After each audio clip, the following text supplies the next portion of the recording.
கதை கேட்டபோது நான் அவர்ட்ட கேட்டேன், "இது உங்கள் லைஃப்ல நடந்ததா? இல்ல உங்க உங்களுக்கு தெரிஞ்ச யாருக்காவது நடந்ததா? இல்ல உங்க கற்பனை கதையான்னு?" "இல்ல என் ஊர்ல நடந்த கதை" அப்படின்னாரு. என்னுடைய நண்பருக்கு நடந்ததுன்னு. அப்ப நான் லொக்கேஷன் பார்க்கும்போது, அந்த நபரையும் சந்திச்சேன்.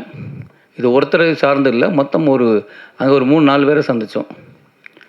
3, 4 பேர சந்திச்சபோது, அவங்க அதோட வாழ்றது எனக்கு ரொம்ப ரொம்ப கஷ்டமாவே இருந்தது. அப்ப இந்த படம் கண்டிப்பா சொல்லணும் அப்படின்னா, நாங்க படம் முடிச்சுட்டோம். இது வெறும் வட ஆற்காடு மாவட்டத்தில இருக்கிற ராணிப்பேட்டை பக்கத்தில இருக்கிற ஒரு கிராமத்தில மட்டும் நடக்கல. இது ஆல் ஓவர் இந்தியால நடக்குது. இருந்திருக்கும் பத்திரிகை, தொலைக்காட்சி ஊடக நண்பர்களுக்கு என்னுடைய பணிவார்ந்த வணக்கம்.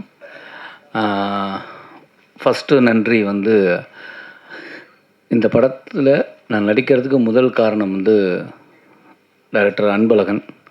அவர் தான் வந்து கஜேந்திரன இன்ட்ரோடியூஸ் பண்ணாரு. இந்த மாரி என்னுடைய நண்பர் ஒரு நல்ல கதை வச்சிருக்காரு, நீங்க கேளுங்க அப்படின்னு. நான் கதை கேட்டேன். கதை கேட்டபோது நான் அவர்ட்ட கேட்டேன், "இது உங்கள் லைஃப்ல நடந்ததா? இல்ல உங்களுக்கு தெரிஞ்ச யாருக்காவது நடந்ததா? இல்ல உங்க கற்பனை கதையான்னு?" "இல்ல என் ஊர்ல நடந்த கதை" அப்படின்னாரு. என்னுடைய நண்பருக்கு நடந்ததுன்னு. அப்ப நான் லொக்கேஷன் பார்க்கும்போது, அந்த நபரையும் சந்திச்சேன். இது ஒருத்தரை சார்ந்து இல்ல. மொத்தம் அங்க ஒரு 3, 4 பேர சந்திச்சோம். 3, 4 பேர சந்திச்சபோது, அவங்க அதோட வாழ்றது எனக்கு ரொம்ப ரொம்ப கஷ்டமாவே இருந்தது. அப்ப இந்த படம் கண்டிப்பா சொல்லணும் அப்படின்னா, நாங்க படம் முடிச்சுட்டோம். இது வெறும் வட ஆற்காடு மாவட்டத்தில இருக்கிற ராணிப்பேட்டை பக்கத்தில இருக்கிற ஒரு கிராமத்தில மட்டும் நடக்கல. இது ஆல் ஓவர் இந்தியால நடக்குது. ஏன்னா நான் 2 நாளைக்கு முன்னாடி கூட நம்ம மீடியா நண்பர் தான் ஒருத்தரு. அவர் வந்து ஃபோன் பண்ணாரு. "இந்த ஏரியால உங்களுக்கு யாரையாவது தெரியுமா?" அப்படின்னாரு. "ஏன் என்ன விஷயம்?" அப்படின்னபோது, இந்த படத்தில என்ன நடந்ததோ அதே சம்பவத்த அவர் சொல்றாரு. அதுவும் ஒரு சீனாவே இருந்தது. அந்த சீன அவர் சொல்றாரு. எனக்கு ரொம்ப இந்த மாரி ஒரு பிரச்சனை அப்படின்னு. அப்ப நான் சொன்னேன், "நீங்க போய் பாருங்க. உண்மை இருக்கும் பட்சத்தில் நீங்க அங்க இருக்கிற காவல் நிலையத்தில போய் தகவல் சொன்னீங்கன்னா, அது ஆக்ஷன் எடுப்பாங்க" அப்படின்னு. அதுக்கப்புறம் என்ன ஆச்சுன்னு கூட கேட்கல. ஏன்னா இது வந்து லைஃப்ல ஒண்ணு நீங்களே குடுத்துருக்கீங்க, பேப்பர்ல பார்த்து நான் கடந்து போயிருப்போம். இல்லன்னா எங்கேயாவது விஷயம் கேள்விப்பட்டிருக்கோம். நமக்கு இல்லைன்னு சொல்லி நகண்டு போயிருப்போம்.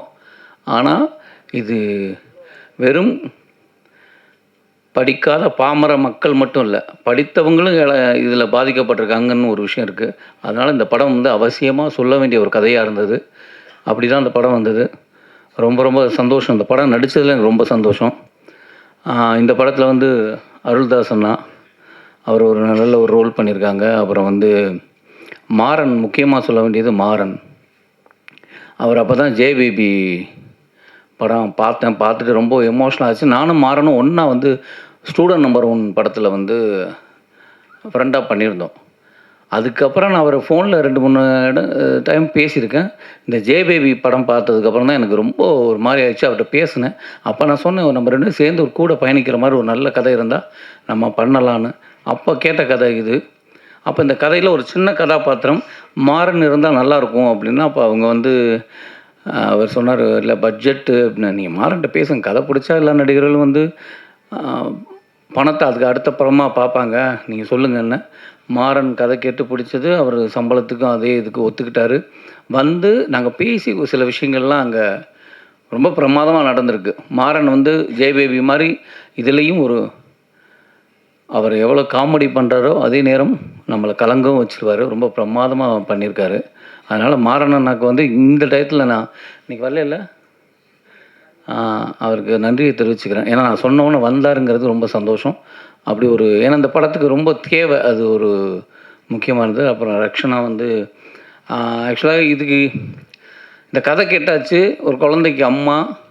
அப்போ ஹீரோயின் யாராவது சொல்லுங்க உங்க சைடுல அப்படின்னு.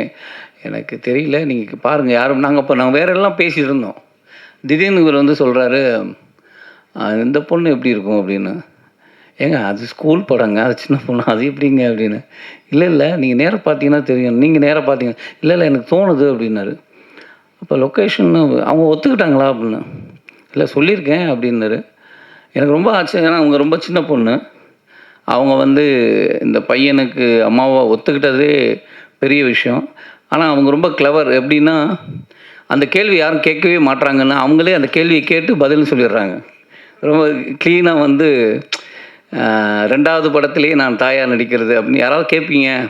இதுக்கு முன்னாடி இன்டர்வியூல யாராவது கேட்பேன்னா, நீங்க கேட்குறீங்க அப்படின்னு அவங்க அந்த கேள்வியும் கேட்டு, அதுக்கு ஒரு பதிலையும் சொல்லிடுறாங்க. ரொம்ப ஏன்னா, அந்த தாட் இருக்குல்ல, ஆக்டிங்க்கு வந்து நம்ம ஆக்டர் அவ்வளோதான். அது இந்த இதுதான் பண்ணணும், அதுதான் பண்ணல. ஆக்டர் நம்ம பிடிச்சிருந்தா பண்ணணுங்கிற ஒரு விஷயம். அவங்க வந்து அவங்க அப்பா, அவங்க அம்மா எல்லாம் வந்திருந்தாங்க. ஒரு நல்ல ஒரு ஃபேமிலியோட பழகுன மாரி தான் எனக்கு இருந்தது. ரொம்ப நன்றி. இந்த படத்துக்கு நீங்க வந்து நடிச்சதுக்கு ரொம்ப சந்தோஷம். கண்டிப்பா இந்த படம் வந்ததுக்கப்புறம் எழுதுவாங்க. உங்கள பத்தி எல்லாருமே பேசுவாங்க. ரொம்ப அற்புதமா பண்ணியிருக்காங்க. அப்புறம் ரொம்ப எங்களையெல்லாம் விட அந்த பையன சொல்லணும். அது இயக்குனருடைய பையன். ஆக்சுவலி வந்து எல்லாரும் குழந்தை நட்சத்திரத்த கூட்டு வந்து நடிக்க வச்சோம்னா, அது என்ன இருந்தாலும் அதில ஒரு ஒரு ஒரு கட்டமைப்பு இருக்கும். ஒரு கிளாரிட்டி இருக்கும். இப்படி பேசணும், இப்படி பேசணுங்கிறது ஒண்ணு தெரியும். இவன் பார்த்தீங்களா, அவன் பாட்டு எதையாவது சட்டைய கிழிச்சிட்டு இப்படி தான் பார்ப்பான். ஏதாவது சும்மா இருறான்னா கூட கேட்கவே மாட்டான். ஆனா நம்ம படமா பார்க்கும்போது தெரியுது, எங்களை விட சிறந்த ஆக்டிங் அவன் தான் பண்ணியிருக்கான். ரொம்ப இயல்பா பண்ணியிருக்கான். அத வந்து உனக்கு தான் அவ்வளோ பிரமாதமா பண்ணியிருக்கான். அது ஆக்சுவலா அந்த டயத்துல கூட இவன் என்னடா நைட்டுலாம் ஷூட் நடக்கும். சொன்னத கேட்க மாட்றானுன்னு கூட நமக்கு தோணும். டைரக்டர் இல்ல சார். அவர் வந்து அவரு குழந்தைய விட்டா படமே வேணான்னு கூட போயிடுவாரு. அவ்வளோ பாசம் குழந்தை மேல. சரி எடுக்கிறாருன்னா எடுத்து அத நம்ம பார்த்தோம்னா, ரொம்ப பிரமாதமா பண்ணியிருக்கான். அப்புறம் இயக்குனர் சரவண சுப்பையா சார். அவங்க வந்து அந்த கதையுடைய அது பீக் டயத்துல ஒரு இடம், ஒரு விஷயம் இருக்கும். அத வந்து ரொம்ப பிரமாதமா சார் வந்து பண்ணியிருக்காங்க. எனக்கு சார வந்து நான் ஆக்டரா சின்ன சின்ன கேரக்டர் பண்ணுறதுலேருந்தே எனக்கு தெரியும். திருவண்ணாமலை படத்துல தான் ஃபர்ஸ்ட்டு சந்திச்சோம். அன்னைக்கு நான் எப்படி பார்த்தேனோ, அதே யங்காவே இருக்காரு. அப்படியே இருக்காரு. கிட்டத்தட்ட 20 வருஷம் ஆயிடுச்சுன்னு நினைக்கிறேன். அவங்க சாருக்கும் ரொம்ப நன்றி. இப்படி ஒரு படத்தில் வந்து சப்போர்ட் பண்ணதுக்கு. அப்புறம் இந்த படத்துடைய ஒளிப்பதிவாளர் அருள் வல்லையா? அவர் ரொம்ப ஏன்னா இந்த ஊரில் வந்து அவரை தான் முதல்ல சொல்லணும். ஏன்னா நாங்கள் ஷூட் பண்ணது வந்து ஏப்ரல், மேல. வெள்ளூரில் வெயில் கேட்கவே வேணாம். வறுத்து உட்கார வச்சிருக்கு. அந்த இடத்துல அவர் கேமராவை எடுத்துட்டு நாங்களாம் கூட ஷாட் முடிஞ்சோடனே ஒதுங்க இடம் இருக்காது. இல்லைனாலும் ஒரு மைண்ட்லேயாவது ரிலாக்ஸுங்கிற ஒரு இடத்துல இருப்போம். ஆனால் இவங்க அடுத்த ஷாட்டுக்கு போயிடுவாங்க. அந்த வெயிலில் வந்து அப்படி எடுத்தது வந்து ஒளிப்பதிவாளர் ரொம்ப அழகாக பண்ணியிருக்காரு. அதனால் அந்த டீமுக்கே என்னுடைய வாழ்த்துக்களை தெரிவிச்சுக்கிறேன். அப்புறம் எடிட்டர். அவரும் வந்து எடிட்டர் ரூமில் தான் இருக்கணும். இல்லை ஸ்பாட் எடிட்டிங் இருக்கணும். ஸ்பாட் எடிட்டர் இல்லை, ரூமில் தான் எடிட்டிங். ஆனாலும் அவர் வந்து டெய்லி ஷூட்டில் வந்து உட்காந்துருவார். ஷார்ட் அப்படி கேமரா பக்கத்தில் நின்றுட்டு என்ன தேவை இருக்குது எல்லாத்தையும் வந்து டிஸ்கஸ் பண்ணுவார். அதனால் ஈஸியாக முடிஞ்சு படம் முடிஞ்சு ஆக்சுவலாக ஷூட் முடிஞ்சு கிளம்பும்போது காப்பி ரெடி. எடிட்டிங் முடிச்சிட்டாரு. அவ்வளோ ஸ்பீடாக ரொம்ப அழகாக பண்ணார். எடிட்டருக்கு நான் நன்றியை தெரிவிச்சுக்கிறேன். அப்புறம் ஆர்ட் டைரக்டர் வந்து இதில் செட்டு இல்லைன்னாரு. செட்டு மட்டும் போடுறது இல்லை ஆர்ட் டைரக்டர். அந்த அடிச்சிட்டாங்களா? செட்டு மட்டும் இல்லை, அதை வந்து ரொம்ப இயல்பு மாறாமல் அந்த ஊரில் இருக்கிற சின்ன விஷயங்களுக்கு மாறாமல் கரெக்டாக அந்த இடத்துல வைக்கிறது இருக்குல்ல ப்ராப்ஸு. வேறு இடத்துல இருக்கும் அது அந்த வீட்டுக்கு கொண்டு வரணும். இல்லை இங்கே இருக்கிறது தேவையில்லை அப்படிங்கிறதெல்லாம் இருக்குல்ல. இதெல்லாம் பண்ணுறது ஒரு பெரிய ஒரு ஆர்ட்டோட வேலை. அது ரொம்ப அழகாக பண்ணார் தாமு சார். அதனால் அவருக்கும் என்னுடைய நன்றியை தெரிவிச்சுக்கிறேன். சாரி நானும் அவங்க இல்லை அவங்கெல்லாம் வந்து நானும் அப்படி தான் இருந்தேன். யாராவது ஒரு மேடையில் ஒரு சின்ன ரோல் பண்ணால் நம்மளை கவனிக்க மாட்டாங்களா அப்படிங்கிறது. அவங்க வந்து கூப்பிட்டோன்னே வந்திருந்தாங்க. ரொம்ப நன்றி. ஆடியோ ஃபங்க்ஷன் வந்ததுக்கு ரொம்ப நன்றி. ஆக்சுவலாக அவங்க அந்த படத்துலேயும் நடிச்சிருந்தாங்க. அதிலே கேட்டேன், அன்பழகன் சார் படத்தில் நான் நடிச்சிட்ருக்கேன். அந்த படத்துலேயும் அவங்க ரோல் பண்ணியிருந்தாங்க. ஒரு சீன் தான் பண்ணாங்க. ரொம்ப செம்மையாக பண்ணியிருந்தாங்க. யாரும் கேட்டாமல் இந்த படத்தில் நான் சொல்ல அவர் டைரக்டரே அதில் ஒர்க் பண்ணதுனால கூப்பிட்டுருந்தாங்க. இந்த படத்துலேயும் ஒரு நல்ல ரோல், ரொம்ப எமோஷ்னலாக ரொம்ப நல்லா பண்ணியிருந்தாங்க. கண்டிப்பாக உங்களுக்கு ஒரு ஃபியூச்சர் கண்டிப்பாக இருக்குது. இல்லை எனக்கு தேங்க்ஸ் இல்லைங்க, டைரக்டர் தான். அதனால் அவங்களுக்குமே நன்றி.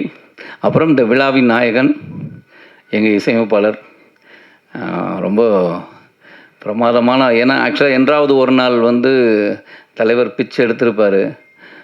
அவ்வளவு விருதுகளுக்கும் காரணம் வந்து அந்த பின்னணி இசை. ஏன்னா ஒரு என்னதான் நடித்தாலும் அந்த கோர்வையை அழகாக வந்து பின்னணி இசை சேர்க்கறதில்ல. பாடல் தலைவன் பிச்சிருவார், ஆனால் அந்த பேக்ரவுண்ட் மியூசிக் தான் ரொம்ப பிரச்சனையான விஷயம். அதை ரொம்ப அழகாக கையாண்டிருந்தார். இந்த படத்துலையும் நானும் படம் பார்க்கணும்னு கேட்குறேன் தலைவா. அவர் நீங்கள் நேராக வெள்ளித்திரையில் காண்கன்னே சொல்லிட்டு இருக்கிறாரு. நான் இன்னும் படம் பார்க்கல.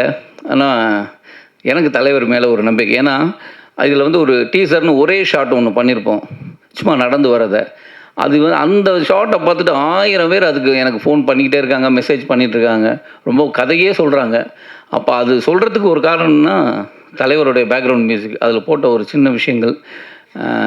ரொம்ப நன்றி தலைவா. இந்த மாதிரி சின்ன படங்களுக்கு சப்போர்ட் பண்ணதே ரொம்ப சந்தோஷம். அப்புறம் நான் வந்து ஊரில் வந்து நம்ம அங்கே உள்ள அவர் ஃப்ரெண்டு மேனேஜர்னு நினச்சேன், நீதி. ஆனால் அவர் கவிஞர்னு இப்போ தான் தெரியுது. திடீர்னு இன்றைக்கி வந்து ஏற்றுறாங்க. ரொம்ப தலைவா உங்களை அங்கே பார்த்தோம், ஆனால் நீங்கள் பாட்டு எழுதுவீங்கன்னு தெரியாது, ரொம்ப பிரமாதமாக எழுதியிருக்கீங்க. நான் கூட நீதி எங்கே அவரை காண நினச்சானது எனக்கு உண்மையிலே சர்ப்ரைஸ். இல்லை எனக்கு முன்னாடி ஏதாவது சொல்லியிருக்கீங்களா, எனக்கு அதுவும் ஞாபகம் இல்லை. சொல்லியிருந்தாலும் ஞாபகம் இல்லை. ஆனால் எனக்கு பயங்கர சர்ப்ரைஸு. அங்கே ஷூட்டிங்கில் இருப்பார் அவர். ஸோ ஊருக்காரர்னு நினச்சேன். இங்கே வந்து அவர் அங்கேருந்து பாடல் எழுத ஆரம்பித்தேன் நினைக்கிறேன். ரொம்ப பிரமாதம். நன்றி கவிஞர் நீதிக்கு என்னுடைய நன்றியை தெரிவிச்சுக்கிறேன். வாழ்த்துக்கள். அப்புறம் என்ன விட்டேன்?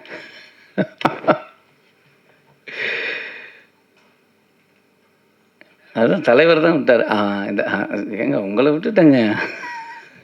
அவர் பக்கத்தில் சொல்கிறார், அதான் அவர் வந்து ஊமையாக சொல்கிறார், இந்த இவரை விட்டேன், டைரக்டர் என்ன சொல்லு அப்படின்னு. ஏன்னா ரொம்ப அற்புதமான ஒரு கதை. அதை வந்து என்னென்னா ஆக்சுவலி எனக்கு சில பண்ணும்போது எனக்கு நான் எந்த வசதியும் அந்த படத்தில் வந்து கேட்கலை, அவங்களும் இல்லைன்னு சொல்லலை, ஆனால் நடந்துருச்சு. நான் வந்து இதெல்லாம் வசதியாக இருக்கணும். ஏன்னா மாறன் வந்த அன்றைக்கி ஒன்று சொன்னார், நீலாம் பழைய பிசியா அப்படின்னாரு. என்னங்க சொல்கிறேன், சினிமா எப்படி மாறிடுச்சு, இன்னும் 35 வருஷத்துக்கு பின்னாடி இருக்கீங்க. என்ன அப்படின்னா ஒரு ஷூட்டிங் சொல்லிட்டு 4 பேர் இருப்போம், அங்கே வச்சு போயிட்டுருக்கோம், எந்த வசதியுமே கிடையாது. நான் சொன்னேன், இந்த ஊரில் என்ன வசதிங்க கொண்டு வர முடியும் பாருங்கள். எனக்கு இல்லை இன்றைக்கி லொக்கேஷனே மாற்றிருக்கலாம்ல, ஏங்க கதை இந்த ஊரில் நடக்குது அதான் இருக்கணும். ஐயோ நாங்கள் எங்களுக்கு ஷார்ட் முடிஞ்சால் ஒரு கயிற்றுக்கட்டில் போட்டு உட்காரணும். அது இப்போல்லாம் அப்படி இல்லை. அது வந்து நம்ம ரெஸ்ட் ரூம் போகணும்னா இங்கேருந்து பைக் எடுத்துக்கிட்டு எங்கேயாவது போகணும். ஏன்னா இப்போ எங்கேயாவது ஓரமாக போகலாம் வச்சுங்களேன், அங்கே பார்க்குற ஒரு 10 பேர் அவர் நடிகர் இல்லை அப்படின்னு உட்காந்து நம்ம பக்கத்தில் நிற்பான், நம்ம பின்னாடியே போனால் பின்னாடியே வருவாங்க. அது ஒரு பிரச்சனை இருக்குது. சாப்பிட போகணும் இல்லை ஏதாவது வேணும்னா அந்த ஊரில் கிடைக்கிற 4 பொருள் தான், அதுதான் சாப்பாடு. அந்த 30 நாள் வந்து நீ எப்படி ஒத்துக்கிட்ட, ரொம்ப கஷ்டம் அப்படின்னா, நீ ஒத்துக்கிட்டதுனா நாங்களும் ஒத்துக்கிட்டோம், ஹீரோவே இப்படி தான் இருக்கிறாரு, நாங்கள் மட்டும் என்ன அப்படின்னு. இல்லை ஒரு நல்ல கதைக்கு அப்போ நான் மட்டும் இல்லை, நம்மளை விட்டுருங்க, டெக்னீஷியன் வந்த அத்தனை பேரும் யூனிட்டி அங்கே தானே இருந்தது. அது உண்மையில் ஆக்சுவலாக நான் தான் சொல்லுவேன், எல்லோரும் கிடைக்கிற ஒரு வாய்ப்பு, எல்லா வசதியும் இருந்துட்டு நம்ம ஒரு இடத்துல போய் அந்த ஒரு வாழ்க்கை வாழ்கிறது இருக்குல்ல, அது ஒரு நடிகனுக்கு கிடைச்ச ஒரு வரப்பிரசாதம் நினைக்கிறேன். எனக்கு கிடைச்ச ஒரு வாழ்க்கை அது. ஒரு 25 நாள் வந்து ராணிப்பேட்டையில் அவங்க வாழ்க்கையாக வாழ்ந்தது. அப்படி ஒரு வாய்ப்பு கொடுத்த கஜேந்திரன் சாருக்கு நன்றி. இந்த படத்தில் வந்து அவர் இப்படி இருக்க மாதிரி தான் அப்படி இருப்பார், அயராது உழைச்சிருக்காரு. நான் தான் சொன்னேன், என்னென்னா சில விஷயங்கள்லாம் ஏன் இதெல்லாம் தேவையை எடுக்கலான்னு அவர் ஒரு பட்ஜெட் ஒன்று கோடு போட்டார் இந்த ப்ரொடியூசர்கிட்ட வந்து. ஏன்னா இது சின்ன பட்ஜெட்டு அப்படின்னு சொல்லி கூட்டிகிட்டு வந்து அதை வந்து என்னமோ அவர் பாக்கெட்லேருந்து எடுக்கிற மாதிரியே தான் உட்காந்து வேலை பார்த்தாரு. அதனால் சில விஷயங்கள் வந்து இது போகலாமேங்கும்போது அது மாட்டலை. இல்லை சார், இது எனக்கு தெரியும் சார், இந்த கதைக்கு இது போதும், இந்த கதை இது சொல்லும் அப்படிங்கிறத ரொம்ப தெளிவாக ஒரு கிராஃப் போட்டு படம் எடுத்திருக்காரு. கண்டிப்பாக இந்த படம் வந்து என் லைஃப்பில் என் வரிசையில் நல்ல படங்களில் இந்த படம் ஒன்றா இருக்கும். ஆனால் இது வந்து எனக்கு வியாபார ரீதியாக அது பெருசாக இருக்கணும். ஏன்னா இந்த அர்வர் ப்ரைவேட் லிமிடெட் வந்து இதுக்கு அடுத்து, ஏன்னா இந்த கம்பெனி வந்து எனக்கே 2-3 கதைகள் சொல்லியிருக்கு, எனக்கு இல்லை, இவங்கள்ட்ட 2-3 கதைகள் இந்த மாதிரி யதார்த்தமாக உண்மை சம்பவங்களை வச்சுருக்காங்க. அவங்கெல்லாம் அந்த படம் எடுக்கணும்னு ஆசைப்பட்றாங்க. அவங்களுக்கு இந்த படம் ஓடணும், அடுத்த படங்கள் நல்ல படங்களாக இருக்கும், ரொம்ப நல்ல கதைகளாக வரும். அதனால இந்த படம் வந்து கண்டிப்பாக ஒரு பெரிய சக்ஸஸ் ஆகணும். அதுக்கு உங்களுடைய சப்போர்ட்டு தேவை. இப்படி ஒரு படத்தில் என்னை ஜாயின் பண்ணதுக்கு இந்த டீமுக்கு, இந்த தயாரிப்பாளர் எல்லாருக்கும் என்னுடைய நன்றியை தெரிவிச்சுக்கிறேன். தேங்க்யூ.